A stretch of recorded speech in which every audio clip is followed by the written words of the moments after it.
Congress party अल्पसंख्यक मोर्चा के कौमी सदर इमरान प्रताप गढ़ी हैं। सर, लखनऊ पहला दौरा हो रहा है जब कांग्रेस ने एक बड़ी जिम्मेदारी दी। चुनाव बिल्कुल करीब है, किस तरीके से तैयारियां हैं आपकी?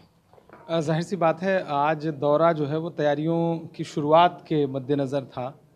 और अब हम पूरे उत्तर प्रदेश के मंडल वाइज निकलेंगे, फिर ज़िलेवार जाएंगे। और माइनॉरिटी डिपार्टमेंट लगातार अब उत्तर प्रदेश में आपको एक्टिव दिखेगा, एक्टिव रहा है। इससे पहले हमारे स्टेट चेयरमैन और उनकी टीम ने बड़ी मेहनत की है और इसे और ग्राउंड तक ले जाने की ज़रूरत है और हम ले जाएंगे। और पूरा माइनॉरिटी डिपार्टमेंट मिल करके अब पूरी तरह से उत्तर प्रदेश में चुनावी मोड पर रहेगा। लेकिन लाखों की तादाद में मुशायरा पढ़ने वाले इमरान प्रताप गढ़ी को जब कांग्रेस ने एक बड़ी जिम्मेदारी दी तो उत्तर प्रदेश में आने में इतनी ताख़ीर क्यों हो गई? एक्चुअली कांग्रेस पार्टी ने नेशनल लेवल की जिम्मेदारी दी है। कई सारे स्टेट में चुनाव है। मैंने सोच रखा था कि मैं डिपार्टमेंट की जिम्मेदारी मिलने के बाद कहीं से शुरुआत करूंगा, तो वो अजमेर शरीफ से करूंगा। तो सबसे पहले राजस्थान गया, ख्वाजा के दरबार से दुआएं ली। दूसरी बात ये कि कोविड की वजह से बहुत सारे प्रोटोकॉल हैं, सरकार कार्यक्रम नहीं करने देना चाहती। आज भी जिस तरह से विधानसभा के सामने बैरिकेड लगा करके हमारा काफिला डाइवर्ट किया गया, फिर गाड़ी ना आने देना है, परेशान करना है, डिस्टर्ब करना है। ये सरकार दरअसल बहुत डरी हुई सरकार है। तानाशाह जो है वो बहुत डरपोक होता है, तो उस डर की वजह से वो नहीं चाहते कि इस तरह के कोई कार्यक्रम हो। लेकिन हम थोड़ा सा देर भले आए हों लेकिन दुरुस्त आए हैं और अब इसी तरह से आपको उत्तर प्रदेश के हर मंडल में, हर ज़िले में एक्टिव दिखेंगे। देर आयत दुरुस्त आयत, लेकिन उत्तर प्रदेश में ओवैसी का कई दौरा हुआ। छोटी पार्टियां इधर उधर अभी कन्फ्यूज़न में गठबंधन की बातें कर रही हैं। कांग्रेस पार्टी माइनॉरिटीज़ और ख़ास तौर से मुस्लिम के मुद्दों को किस तरीके से इलेक्शन में आएगी और उनको कन्विंस करेगी? दरअसल भाजपा चाहती है चुनाव भाजपा बनाम मुसलमान हो जाए, तो उसके लिए वो सारे हथकंडे अपना रही है। उत्तर प्रदेश का चुनाव भाजपा बनाम मुसलमान नहीं है, भाजपा बनाम उत्तर प्रदेश की आवाम है। उत्तर प्रदेश की आवाम ने कोरोना में अपनी टूटती हुई सांसें झेली हैं, देखी हैं। हमने गंगा जी में बहती हुई लाशें देखी हैं, रामनामी दुपट्टे लाशों के ऊपर से उतारे जाते हुए देखे हैं। अगर कब्रिस्तान में 2 कब्र खुदी थी तो शमशान में 80 लाशें जल रही थी। तो इस चुनाव को मीडिया, सरकार चाहती है कि भाजपा बनाम मुसलमान हो जाए। मैं तो ये कह रहा हूं कि ओवैसी साहब आए, लोकतंत्र में सबको हक है। इस उत्तर प्रदेश में रामदास अठावले भी चुनाव लड़ने आ रहे हैं, मांझी भी चुनाव लड़ने आ रहे हैं, साहनी भी चुनाव लड़ने आ रहे हैं। सब आए, सबका स्वागत है। लोकतंत्र सबको ये आज़ादी देता है कि वो चुनाव लड़े।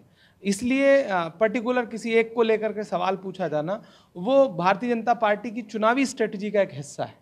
आपको नहीं लगता कि जब माइनॉरिटीज़ के वोट बटेंगे तो कहीं ना कहीं फिर से बीजेपी रूलिंग पार्टी के तौर पे फिर से सामने आएगी? इन तमाम चीज़ों को मैनेज करने के लिए क्या आप लोग कोई कदम उठाएंगे या उनसे बातचीत करेंगे, क्या करेंगे?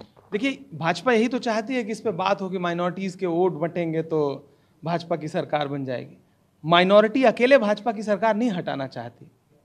सिर्फ परेशान मुसलमान नहीं है, उत्तर प्रदेश में ब्राह्मण कम परेशान है, दलित कम परेशान है, ओबीसी कम परेशान है। सवाल उस पर होना चाहिए।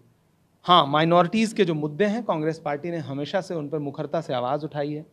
अक़लियतों के जितने मसाइल रहे हैं पिछले 4-5 साल में, जो रीजनल पार्टियां हैं, एनआरसी के दौरान जो लोग मारे गए उनके घरों पे सबसे पहले कोई पहुंचा तो वो कांग्रेस पार्टी पहुंची, प्रियंका गांधी जी पहुंची। मुझे आप बता दीजिए कि बहन जी ने कुछ बोला हो या अखिलेश जी ने कुछ भी बोला हो। और मैं अक़लियतों से ख़ास तौर से एक बात कहना चाहता हूँ कि रीजनल पार्टियां छोटे मसाइल में आपको साथ देती हुई दिखेंगी, लेकिन कभी भी किसी बड़े मुद्दे पर आपका साथ नहीं देंगी। आपके वजूद का मसला आएगा तो सिर्फ और सिर्फ कांग्रेस खड़ी हुई नजर आएगी। इसलिए कुछ बेहतर की तलाश में आप 30-32 साल पहले जो कांग्रेस को छोड़ करके कहीं और गए थे, वहाँ कुछ बेहतर आपको मिला नहीं है। पूरी एक पूरी पीढ़ी गुजर चुकी है। आइए वापस लौट आइए। जो आपकी शिकायतें हैं, जो आपका दर्द है, जो आपके ज़ख्म हैं, उन पे मरहम लगाने की कोशिश की जाएगी, उन्हें दूर किया जाएगा। मुसलमानों के सामने इस वक्त मॉब लिंचिंग और नफ़रत भरे माहौल का सामना है और इसके ख़िलाफ़ कहीं ना कहीं कानून बनाने की ज़रूरत है। आप मॉब लिंचिंग पे तो पूरे बेबाकी के साथ बोलते हैं, लेकिन जहां आपकी हुकूमत है वहां पे किसी तरीके से कोई पेशकदमी नज़र नहीं आती। देखिए, पिछले अगर मैं 3 महीने मुझे बने हुए हो गए हैं, इस दौरान 3-4 घटनाएं बड़ी घटी हैं। एक इंदौर में चूड़ी वाले को मारा गया, एक अजमेर में एक घटना हुई जो एक भिखारी को पीटा गया और उससे नारे लगवाए गए। ये दो बहुत हैं जिस पे चर्चा है, और एक आदिवासी कन्हैया भील को नीमच में मार दिया गया। इन तीनों घटनाओं में सबसे आगे कोई रहा है तो माइनॉरिटी डिपार्टमेंट रहा है। आप कह रहे हैं कि जहां हमारी हुकूमत है वहां आगे नहीं आते। अजमेर में हमारे डिपार्टमेंट ने अपने लेटर हेड पे एफआईआर कराया, हमारी सरकार है, और हमने एफआईआर कराया, तब जाकर के वो आदमी जेल गया जो ये काम कर रहा था।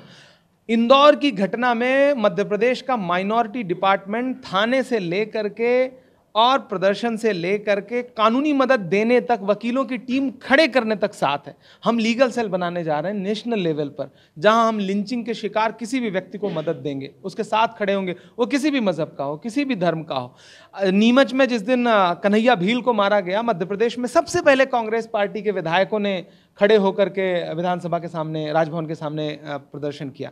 तो आप ये नहीं कह सकते। कांग्रेस ने तो अपने घोषणा पत्र में यह कहा था कि अगर 2019 में हमारी सरकार बनी तो हम मॉब लिंचिंग के खिलाफ कड़ा कानून लाएंगे।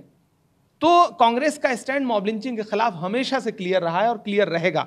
उत्तर प्रदेश में आने वाले दिनों में हमारी सरकार बनती है तो आज हमारे स्टेट चेयरमैन ने एक मसौदा पेश भी किया है 16 घोषणाओं का, उसमें मॉब लिंचिंग को लेकर के कड़ा कानून बनाने जैसा भी एक मसौदा है, हम उस पर काम करेंगे। इमरान जी, एनआरसी में जब प्रोटेस्ट हो रहा था एनआरसी के मसले पे, तो वही इमरान थे जो शेर व शायरी के ज़रिए हुकूमत को ललकार रहे थे, लेकिन उनके ऊपर मुकदमे दर्ज हुए, तरह तरह का इस्तेसाल हुआ। क्या कर रहे हैं आप लोग? क्योंकि जिन लोगों पर इस तरीके से जुल्म हुआ, ज़्यादती हुई, वो तो अभी उसी तरीके से दर दर की ठोकरें खा रहे हैं। देखिए, हम खुद मुकदमा झेल रहे हैं। मुझे मुरादाबाद के लोग यहाँ बैठे हैं, मुरादाबाद में 1 करोड़ 4 लाख रुपए का नोटिस मिला था मुझे खुद। और जिन ओवैसी साहब का आप अभी जिक्र कर रहे थे, मैं हैदराबाद गया और हैदराबाद की एक सभा में खड़े होकर मैंने ये कहा कि मुझे हैरत है कि हैदराबाद में कोई शाहीन बाग क्यों नहीं है। तो मेरे खिलाफ 3 धाराओं में मुकदमा कायम करवाया गया। तो बहुत सारी चीज़ें हैं जिन पे तबसरा किया जाएगा तो बहुतों के नाम आएंगे। इसलिए हम लगातार ऐसे लोगों की मदद भी कर रहे हैं जो इस एनआरसी सीए मूवमेंट के दौरान परेशान किए जा रहे हैं। हम लगातार उनकी मदद कर रहे हैं। हम ऐसे परिवारों के संपर्क में हैं। प्रियंका गांधी जी मुजफ्फरनगर गई, बिजनौर गई, राहुल गांधी जी और प्रियंका गांधी जी दोनों लोग मेरठ गए, और हमारी एक कानूनी टीम लगातार उनकी मदद कर रही है। बस हम उसका ढिंढोरा नहीं पीट रहे हैं, हम खामोशी के साथ उनकी मदद कर रहे हैं। आपको वो दिन भी याद होगा जब 3 डिग्री टेम्परेचर में पूरी कांग्रेस पार्टी, मैं सोनिया गांधी जी समेत, राजघाट पर बैठी, धरना दिया उसने, प्रदर्शन किया उसने। एक सवाल ये भी अभी मौजूदा दौर में चल रहा है, तालिबान को लेकर के तरह तरह की बयानबाजी आ रही है, बीजेपी की तरफ से भी उस पर उत्तर प्रदेश में कई लोगों के खिलाफ एफआईआर दर्ज हुए। क्या लगता है इंतखाबात में तालिबान को बीजेपी लाने की कोशिश करेगी, और अगर लाएगी तो फिर कांग्रेस के पास क्या उसको तोड़ की क्या रास्ते हैं? देखिए, तालिबान पे मीडिया से लगातार सवाल पूछवाया जा रहा है, और ख़ास तौर से मुस्लिम लीडर्स को टारगेट करके। मैं इस देश के मुसलमानों से एक बात कहूँगा कि थोड़े सियासी समझदार बनिए। आपसे ये पूछा जाए कि तालिबान पे आपकी राय क्या है, तो सिर्फ आप एक जवाब दीजिए, जो नरेंद्र मोदी जी की राय है तालिबान के बारे में वही हमारी राय भी है।